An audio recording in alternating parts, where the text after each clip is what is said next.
تيك توك waxay qatar ugu jirtaa dhamaanteen inaan isticmaalin oo gabi ahaanba la mamnuuco dowladda Mareykanka ayaa waxay damacsan tahay TikTok inay hawada ka saarto ee gabi ahaanba mamnuucdo ciyaarta meel walba joogtaan waa salaamantiin Ramadaan Kariim koor intaan u guda gelin TikTok iyo akhbaartiisa waxaa la gaaray xilligii walaal afuri dadka masaakiinta ee Soomaaliya jooga fursiin lahayn halkii qoys oo Soomaaliya bisha Ramadaan waxaa afursiisa $100 hadaba flyerkan ay la wadaagay fadlan ku sadaqaysta waxaad awoodaan zeel ama kaashab ku soo dira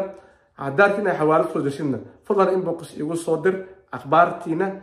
waxa ku soo diri kartaan xawaalad zeel ama kaashabna ku sadaqaysta waxa wadaan hadaba TikTok waa shirkad caana dhamaanteen aan isticmaalo waxa iska leh shirkad kale oo Shiineysa oo la yiraahdo magaceeda ByteDance waxayna ka furan tahay wadanka Shiinaha laakiin TikTok kama furna Shiinaha dadka Shiineyskana ma isticmaalaan kaliya waxa isticmaalo dadka kale oo caalamka dowladda Mareykanka ayaa Khamiistii waxay u yeertay TikTok CEO-geeda oo magaciisa la yiraahdo Shu Zhichu 5 saac ayay wareysanayeen oo meekarada Mareykanka Congress-ka Democratic Republican isku jiro waxayna walaac ka muujiyeen qaabka dadka Mareykanka iyo caalamka u isticmaalaan TikTok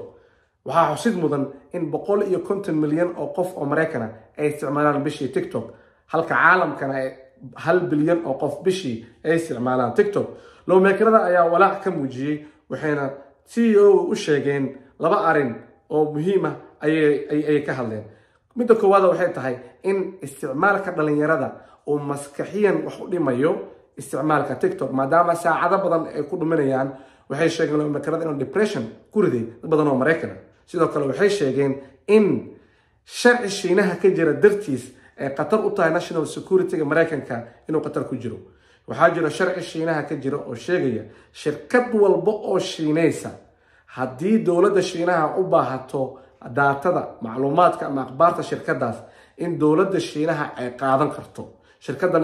ku qasban tahay inay dowladda Shiinaha la wadaagto waa midaas mid ay dowladda Mareykanka iyo wadamo badan oo reer galbeedka ay walaac ka muujinayaan maalmahan wadamo badan oo reer galbeed ee Mareykan ayaa waxay damacsan yihiin inay bataatan joojiyaan isticmaalka TikTok waxaa sidoo kale xusid mudan in shaqaalayaasha Mareykan ee dowladda federaalka laga mamnuucay isticmaalka TikTok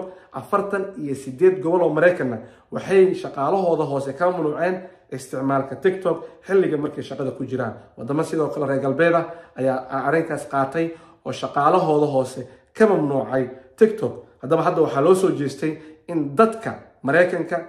laga joojiyo isticmaalka TikTok xukuumadda Biden ayaa waxay ku amartay shirkadda TikTok waxa iska leh shirkad kale oo ByteDance loo Shiinaha ka furan waxay ku tiri shirkadda Mareykanka ka gad shirkaddan TikTok haddii kale waa idin ganaaxayna aga jugleen weyn ayay u soo jeedisay shirkadda TikTokna waxay tiri ma ka gadayay shirkad Mareykan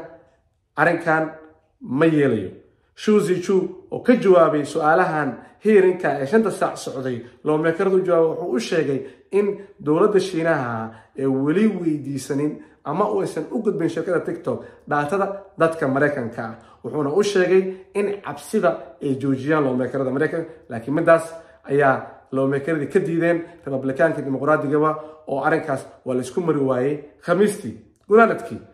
xukuumadda Biden waxay damacsan tahay inay mamnuucdo bataatan ma ka joojiso dadkeeda isticmaalka TikTok haddii midaas samayso waxaa hubaala wadamada reer galbeedka iyo wadamada Mareykanka saaxiiblaha ayaguna in ay ka joojin doonaan dadkooda inay isticmaalaan TikTok waxaa sidoo kale xusud mudan TikTok lagama isticmaalo China mana ka jiro China dowladda Shiineyska ma ogolo dadkeeda inay isticmaalaan TikTok hadaba haddii TikTok la joojiyo inta ku wada xariirna dhamaanteen waxaan ognahay algoritmka TikTok iyo qaabka isticmaalkooda inuu yahay qaab aad iyo aad u fiican kana fiican social media kale sida Facebook iyo YouTube Facebook sanadkii bishii waxa isticmaalo 3 bilyan YouTube sidoo kale 3 bilyan bishii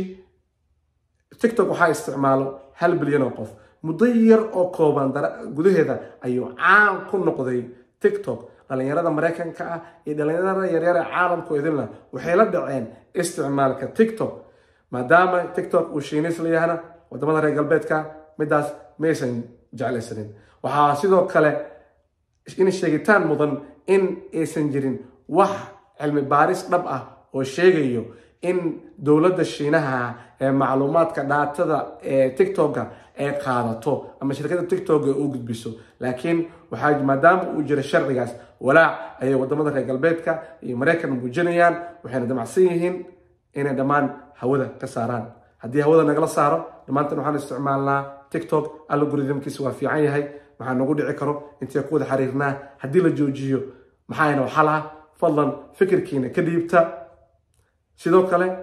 walaal afuri fadlan sadaqaysta waxa wadaan hal qoys oo Soomaaliya bisha Ramadaanka waxa afursiisa $100 fadlan sadaqaysto zeel ku soo dir kaash ku soo dir xawaalad ku soo dir ila soo xiriira inboxka igu soo dira macluumaadka ama su'aalaha igu weydiiya waa maxaan faarax videoga dhamaan wadaag asxaabtina social media waxaan idinkaga tagayaa amaana Allah